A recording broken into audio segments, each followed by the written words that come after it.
Day 2. Joshua Norton, the Emperor of San Francisco.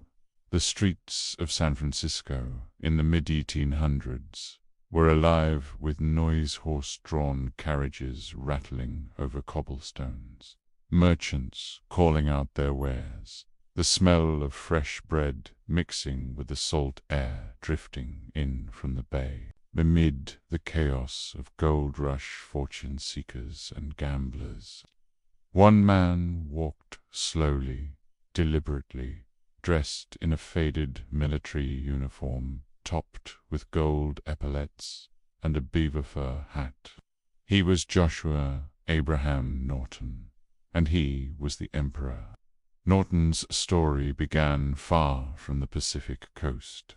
Born in England, raised in South Africa, he eventually made his way to California in the 1840s, chasing the dream of wealth. And for a time he had it. He was a successful businessman, known for sharp deals and good instincts. But fortune, as always, was fickle. A bad investment in rice, compounded by legal battles, bankrupted him. Within a year, Norton had lost everything. For most men, that would have been the end. But Norton wasn't most men. In 1859, he walked into the offices of the San Francisco Bulletin and handed over a proclamation for publication. It declared, in no uncertain terms, that he was now Norton I, Emperor of the United States and Protector of Mexico. The editors printed it whether out of amusement or curiosity. No one knew, and the city took notice. Some laughed, others shook their heads, but Norton was undeterred. Each day he strolled the streets in his imperial attire, greeting citizens, inspecting businesses, and issuing his own royal decrees. And here's the remarkable thing. San Francisco embraced him.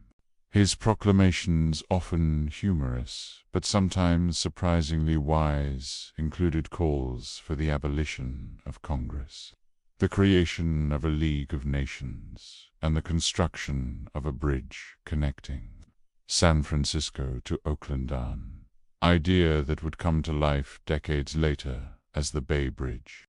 Shopkeepers offered him free meals. Theaters reserved front-row seats for him. Police officers saluted when he passed. In a city brimming with conmen, hustlers, and real power brokers, Norton's reign was unlike any other.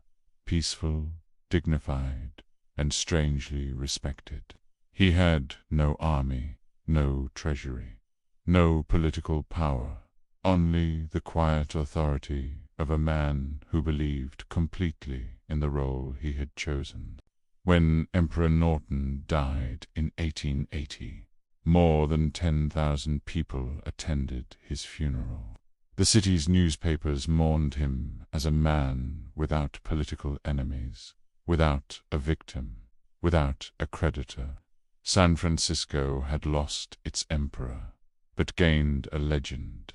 Lesson of the day: true leadership isn't always about force or position. Sometimes it's about living so fully in the role you believe in that others can't help but believe in it too.